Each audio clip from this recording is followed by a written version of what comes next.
Avui hi ha tres coses que m'agradaria destacar. La primera d'elles és que el senyor Pedro Sánchez ja ha contestat la carta a Jordi Cuixart i ha dit que diàleg dins la Constitució, que l'autodeterminació no existeix, etc. Ja veieu. El diàleg del que ara mateix preocupa la majoria de catalans, que un 80% de catalans vol votar, segons totes les enquestes, no es pot parlar. No es pot parlar i l'estat espanyol vet aquest diàleg.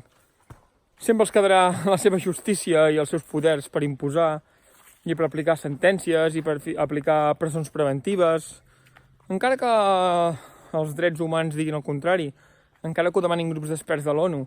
L'estat espanyol va del camí a fer el mateix que ha fet l'Índia amb el Caixmir, perquè clar, uns tallen les comunicacions aquí no va faltar gaire, perquè recordem que Ciudadanos va demanar que en estat d'excepció doncs, que no es pogués accedir a xarxes socials, etc.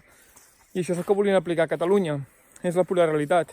L'altra cosa que ha passat avui, en Borrell l'han fet oficialment el portaveu de la diplomàcia europea.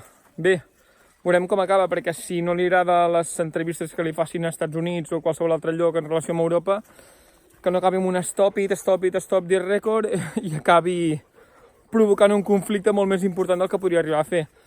No saben què han fet a la Unió Europea ficant un extremista com va ser com és el ministre o exministre Borrell al capdavant de la diplomàcia, la persona menys dialogant, la persona amb més despotisme que hi podia haver-hi al govern socialista, el fiquen allà.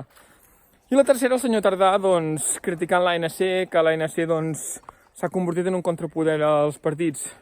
Bé, Joan Tardà, l'ANC sempre ha estat aquest contrapoder als partits. L'ANC va ser la que va impulsar tot el procés. L'ANC va ser la que va fer avançar els partits per tal de fer el 9-N i per tal de fer l'1 d'octubre. Saps què passa, Joan Tardà? Que tinc la sensació que ara mateix l'ANC i Esquerra comparteixen objectius molt diferents. Sembla. Perquè mentre uns volen aplicar el mandat de l'1 d'octubre perquè la gent es va trencar la cara, perquè la gent va plantar cara, perquè la gent va demanar la democràcia, perquè la gent la va defensar, d'altres només penseu en eixamplar una base que no sé com la voleu eixamplar, perquè us ha quedat, no sé si no us queda clar, que no volen diàleg. I preferiu doncs, facilitar un govern als socialistes que acaben fent el mateix que el Trifachito, però amb la diferència que uns com a mínim van de cara, si els altres diuen una cosa i en fan una altra. Jo la diferència no la veig, Per tant, jo puc entendre doncs, que ara, que l'Assemblea segueix fent aquest contrapoder als partits, a gent com Joan Tardà li molesti, a gent com ell, que fa aquestes declaracions de que això és un problema, de que no va bé, li molestin, perquè potser abans a ells els convenia que apretessin a l'antiga Convergència o el PDeCAT cap a aquest sentit, que apretessin a Mas en direcció a fer el referèndum, i ara no els convé perquè com que ho tenen tot de cara i sembla que amb això d'eixamplar la base i el presumpte diàleg amb l'estat espanyol que sembla que confien que algun dia arribi i no arriba i els irà millor les enquestes, doncs ara no agrada o no volen que l'Assemblea segueixi apretant. L'Assemblea hi ha de ser per fer el que està fent.